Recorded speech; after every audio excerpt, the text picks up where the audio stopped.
Good morning, everyone. You're watching Breakfast Television. Thank you so much for spending some time with us. Well, it is the time of year when family and friends get together to celebrate, but what to do when those family members might share some different viewpoints than your own, and what to tell the kids all about it. Our parenting expert, Gail Bell, is here this morning. So this is a time of year when this stuff can really bubble up, isn't it? For sure, simply because it's the time of year when most of us are together. That's right. So we're getting together. Right. And it is a really interesting time you and I were discussing. There are a lot of controversial issues that can really have, you know, say a generational divide perhaps.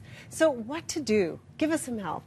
Well, really, it is, let's try to flip it and make it a positive and say, as a family, this is an opportunity for parents to teach their kids and model for their kids and support their kids in social situations. Right, because this is a skill, isn't it? It's absolutely a skill, social skills, and our children are born with a clean slate. Right. So we, again, it doesn't take a lot of time because people are feeling a little time crunch right now, but if you know you're going to a social gathering and you want to make it an enjoyable time, but perhaps with these same group of people before, it's been a little tense, all we can do is move forward, right? So what happened last time? How can we learn from that? And what are we going to do this time? So some of the strategies are, you know, well, for little ones, you know, honestly, some people might disagree, but most of it goes over their heads, right? Yeah, so the wee little ones. The middle, like the kind of tween age, the 10 to 13 might sit there and kind of just, Big eyes. whoa, What is happening? and ask you questions after, so be prepared to answer them. And if you have really strong-willed, and I like strong-willed kids, or, you know, kids that like to engage in conversation, which is awesome, you might need to coach them a little before you go in and say, you know that you have your opinions on this and you feel very strongly about that. We've talked as a family, but you need to know Uncle Joe is 86 and he lived a completely different life. So you may even set some boundaries in your family about what's okay to talk about and what's not okay to talk about. Like, do not bring this up.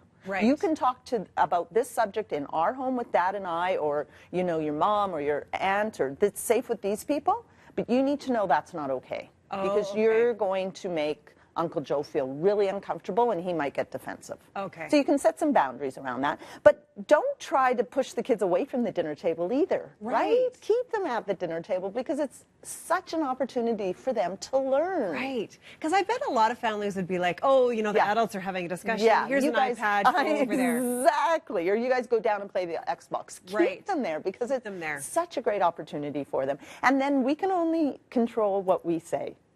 Right? And what we do. So go in, if you know it's going to be a situation, go in with maybe 5 topics that you can quickly change the subject.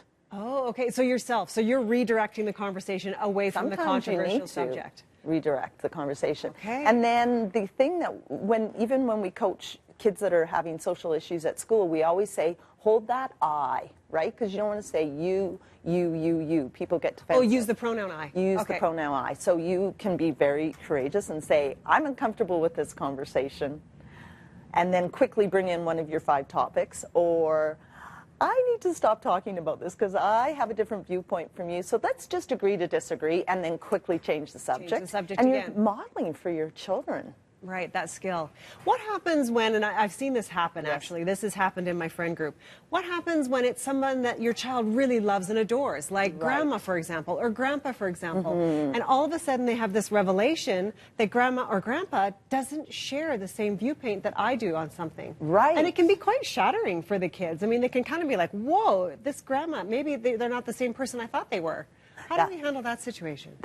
Well, in the moment it doesn't, you know, really work, right? So if you know that might happen before, and we can't think of everything before, but if you know that might happen before, have that conversation.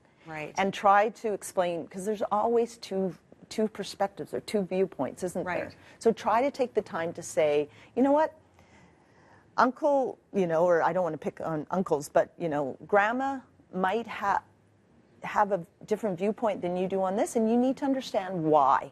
You don't have to agree with her viewpoint, but you need to respect that that's how she lived and that's her viewpoint, and you don't have to live like that or agree with it.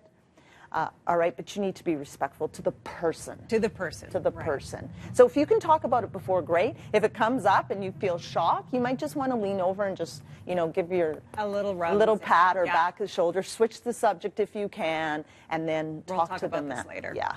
Gail, fantastic tips as always. But talk about it later. Talk about it later. Don't forget. Okay. Don't forget. Wonderful. Gail, thank you so much. Great tips for this time of year, certainly. Good luck. Yes, we all need We're all going to need this in the next couple of weeks. All right.